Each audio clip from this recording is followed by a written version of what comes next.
Nadie me podrá dejar mentir. Las historias sobre traición y venganza son las más satisfactorias que podemos encontrar tanto en la ficción como en la realidad. Cuando ves aquel personaje de ficción que odias tanto termina siendo castigado, es muy satisfactorio. Pero también, para que te des una idea, como cuando Martita, la chica molesta de tu salón en la primaria, que nunca te pasaba las respuestas, se burla de ti porque se te cayó el mollete en el recreo, pero termina recibiendo el karma instantáneo con un balonazo. Bueno, ¿qué digo balonazo? Con un cañonazo en la cabeza.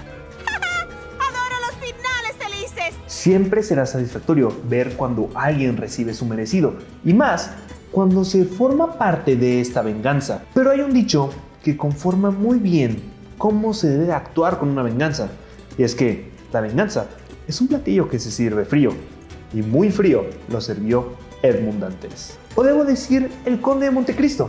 Él sabe muy bien que una venganza se debe de hacer esperar. ¿Y de qué manera? Porque de las personas que se quieren vengar no son unos cualquiera, son, ¿cómo decirlo?, una de las personalidades más peligrosas que se pueden encontrar en donde sea, como un prestigiado militar, un banquero millonario y un procurador del rey. Bueno, traduciéndolo al lenguaje de la actualidad, a la ley. Dime tú, ¿qué harías si tuvieras esta clase de enemigos? No, ya valió madre. Bueno, si tú quieres saber qué fue lo que hizo el Conde de Montecristo, lo primero que tienes que hacer es darle like y suscribirte. Recuerda que yo soy Bafe. Siéntete cómoda y cómodo, porque vamos a empezar con este video. Así que, vamos para allá.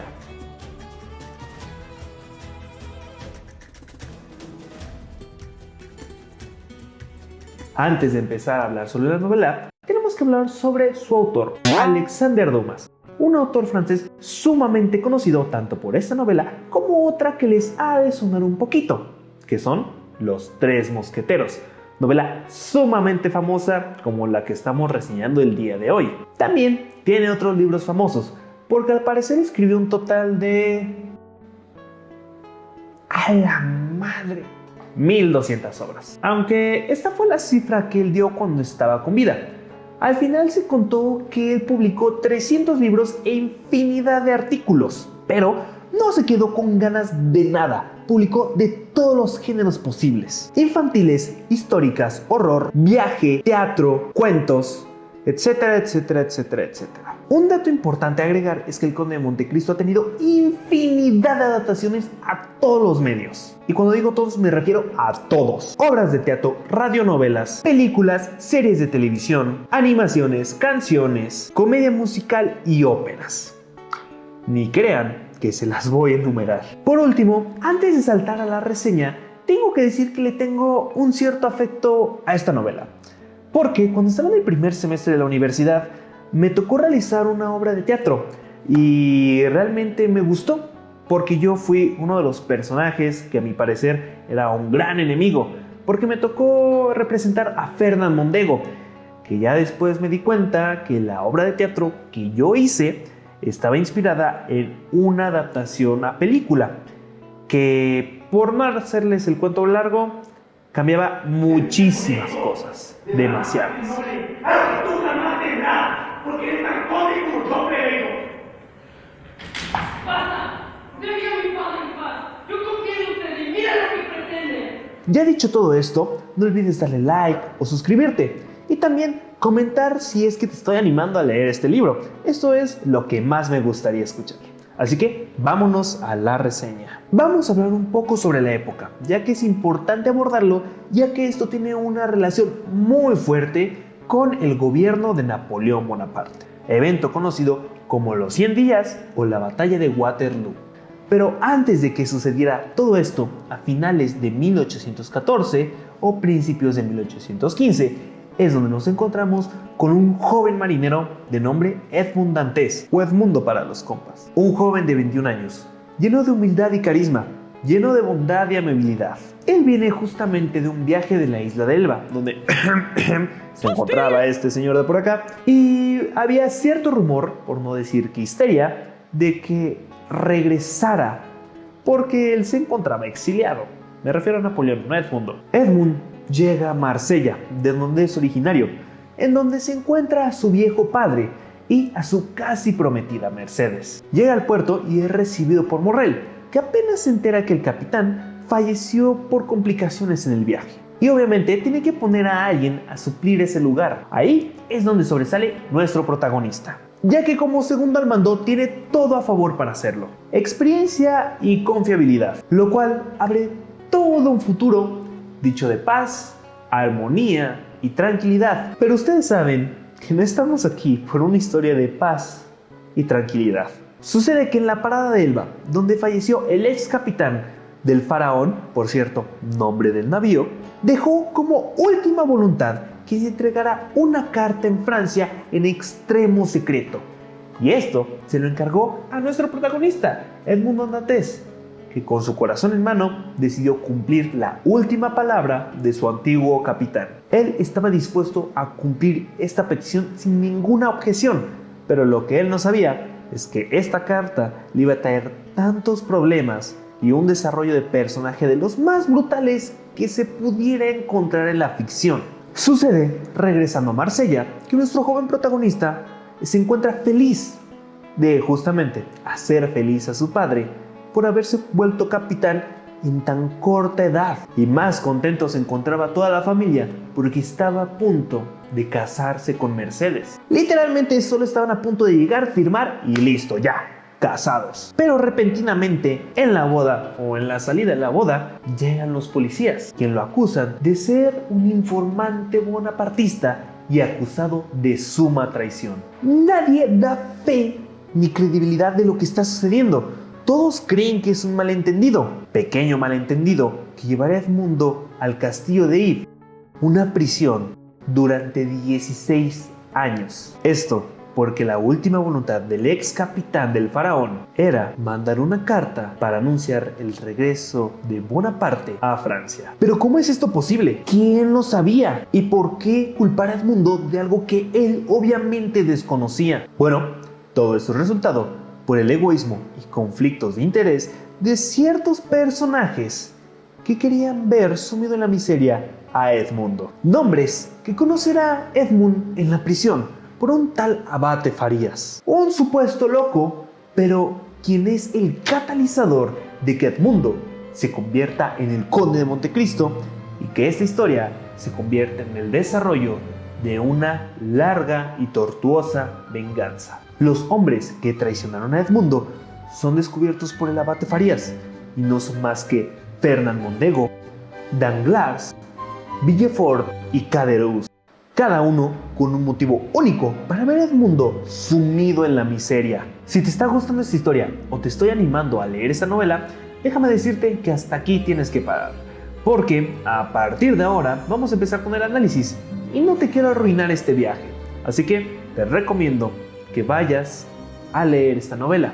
Unas cositas que tengo que decir es que sí, es una novela gordita, está grande y tiene un lenguaje que puede ser complejo para un no lector, más cuando te topas con páginas así, chiquitas, bueno, de letra chiquita y páginas muy grandes, pero es una historia que realmente vale la pena. Así que vamos con el análisis. Antes de las venganzas, hablemos de la figura del Conde de Montecristo y de su mentor, porque el Abate Farías es quien realmente transforma a Edmundo al conde, tanto intelectualmente como monetariamente. El Abate Farías le enseña sobre filosofía, química, física, economía, política y le enseña infinidad de idiomas. Además, y más importante, le da un tesoro de 100 millones de francos. O sea, muchísimo. Hablando del Conde de Montecristo, es innegable que ha inspirado a infinidad de personajes de la ficción que tienen como premisa principal buscar la venganza. Estamos hablando de como James Bond, El Zorro, V de Vendetta, Johnny Wick o ejemplo, Batman.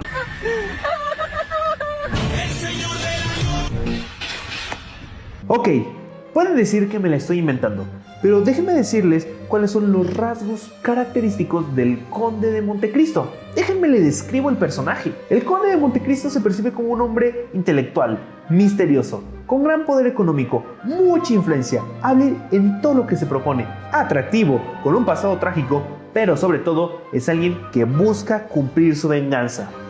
Díganme si o no estoy describiendo a Batman.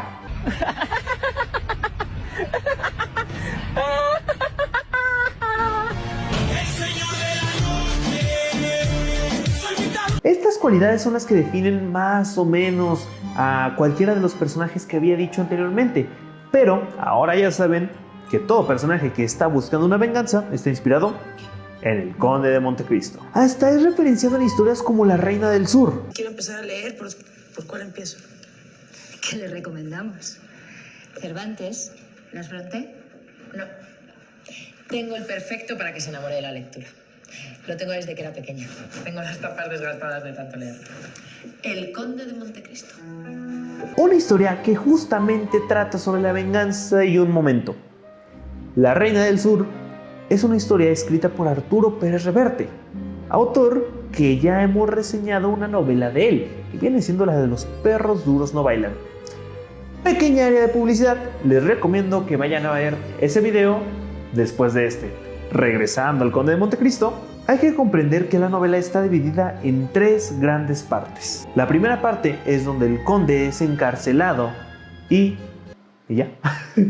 La primera parte es donde encarcelan a nuestro protagonista y se le revela quiénes fueron los autores de su desgracia. La segunda parte es donde Edmund escapa del castillo de Yves y busca información de lo que pasó en estos 16 años que pasó en la prisión, donde se entera que su padre ha fallecido, que Morrel está casi en la bancarrota y que su prometida Mercedes se casó con alguien más. Además de que se entera del paradero de las personas que lo llevaron a la prisión, a este tormento que duró durante 16 años, y se entera que son unos personajes sumamente peligrosos y que tiene que ir planeando una venganza.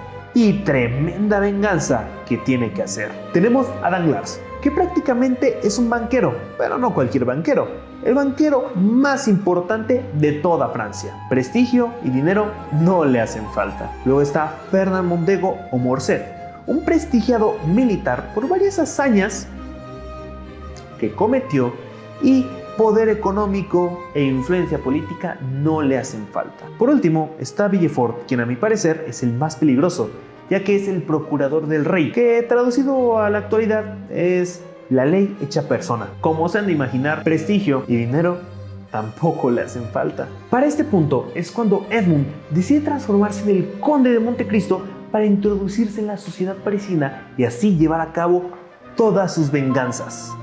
Y esta es la tercera parte del libro, que dichas venganzas se llevan a cabo 25 años después, desde la primera página que conocimos a Edmundo. Y vamos a lo que nos cruje, ver cómo es que el Conde de Montecristo lleva a cabo cada una de estas venganzas con los personajes que le ocasionaron su miseria. Para esto, vamos de la que yo creo que es la venganza más ligera a la más pesada. Empezando con Danglars. Él es la última venganza que se lleva a cabo cronológicamente y es un personaje que durante todo el trayecto de la historia es llevado por su avaricia, por su codicia, y que en retrospectiva él fue el actor intelectual de la carta que llevó a cabo a Edmund a la prisión. Él estaba celoso porque Edmund iba a ser capitán del faraón. Y detalle importante, Danglars era compañero marinero de Edmund, obviamente en un cargo inferior. Por eso estaba tremendamente celoso de que alguien más joven que él alcanzara el título de capitán antes. Es por eso que él pudo armar una historia convincente de cómo inculpar a Edmund, ya que él, como su compañero, estuvo en la isla de Elba y pudo suponer todo eso con suma facilidad. Su venganza, a diferencia de las otras 3, es que empieza con muchísima anticipación, ya que es poco a poco herido económicamente. Esto a través de planes desarrollados por el conde metódicamente, y como conclusión obligan a Danglars a huir de París rumbo a Italia.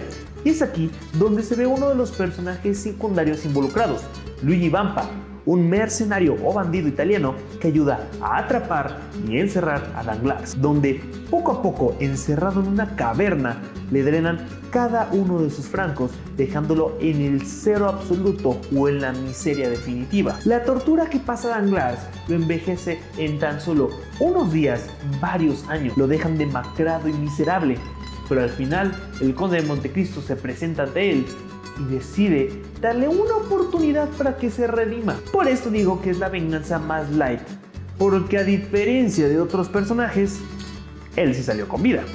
Sí, demacrado y perdido, pero al final el conde de Montecristo le regresa 1 millón de francos para que pueda empezar una nueva vida, ya como una mejor persona. Caderousse, esa es la primera venganza que sucede cronológicamente. Él durante toda la historia fue un personaje sumamente cobarde y también fue uno de los 3 involucrados cuando se realizó la carta que inculpaba a Edmund, solo que a diferencia de sus otros 2 compañeros, él estaba ebrio y no estaba del todo completo en su juicio, lo cual sí le da como plus que durante todo el trayecto de la historia él se estaba arrepintiendo de lo que le hizo Edmund, porque sabía que lo que había pasado no era justo, pero todo el tiempo guardó silencio. Sucede cuando el conde, con un seudónimo, otro aparte del conde de Montecristo, se presenta ante él, decide apoyarlo, porque él estaba sumido en la miseria, en una vida horrible, no tenía nada de dinero y prestigio, prácticamente estaba enfermo y en la miseria.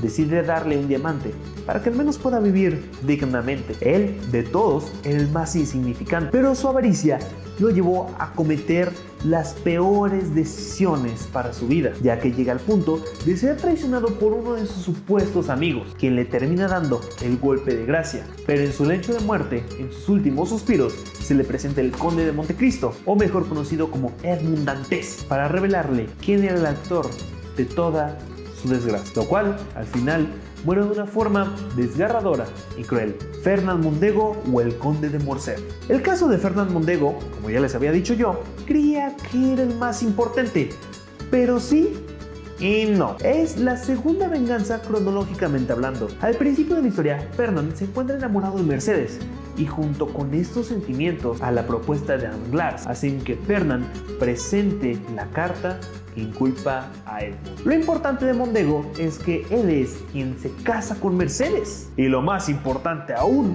es que Mercedes y Fernand son primos. Se los juro, esto no me lo estoy inventando, incluso tuvieron un hijo.